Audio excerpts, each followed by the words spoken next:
If you don't live here and you're not affected by it every day, you forget that it's happening. اللي أنا قاعد تسجلي تقريبا أكثر من 68 إلى 70 درجة مئوية ودرجة حرارة الأرض. فأنا كنت يعني أي المكان ألقاه ما في شيء أخضر.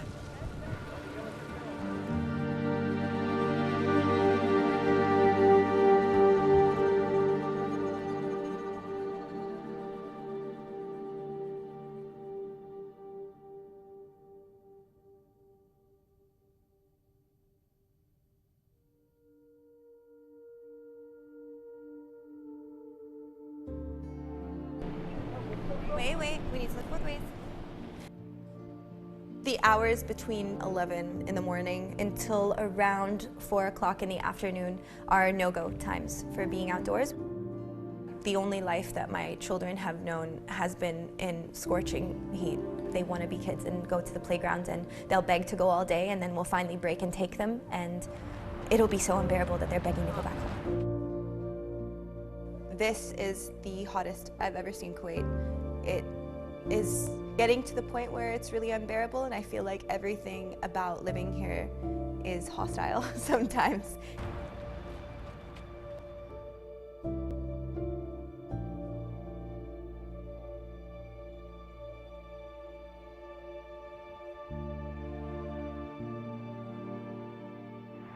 مدينة الكويت والحرارة نلاحظها نسبيا أقل 32 هذه الفترة. أول ما بديت في يعني عملي درست الديتا اللي موجودة من الخمسينيات في الكويت إلى بعدها ما كان في اختلاف في الحرارة.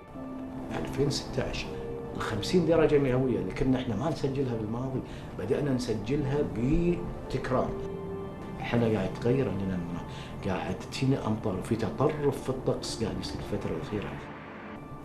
تغير سريع جدا، التغير هذا مخيف لنا جميعا.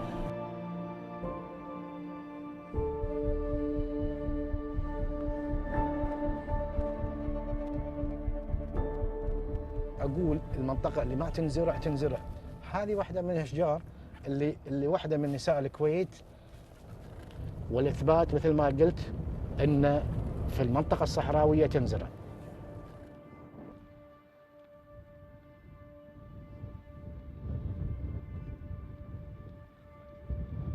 قال ما يصير مستحيل ينزرع شجرة هني، هذا رمل، هذا تراب، ما نقدر، الحرارة مرتفعة هني. فسبحان الله شوف شلون طلعت الأشجار تصد التراب الغبار، هي تمتص التلوث وتصفي الهواء، تساعد على تخفيف الحرارة. لازم نحن ننميها ما نخليها جرداء.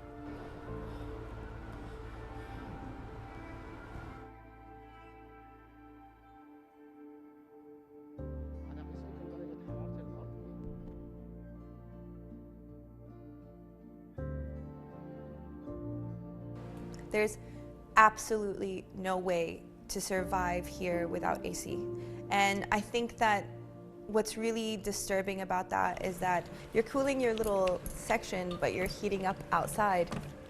And so we are in this awful, awful cycle of trying to cool ourselves down, but also heating up the country even more as we go on. If we're looking into the future, I don't see how much longer we can consider Kuwait habitable.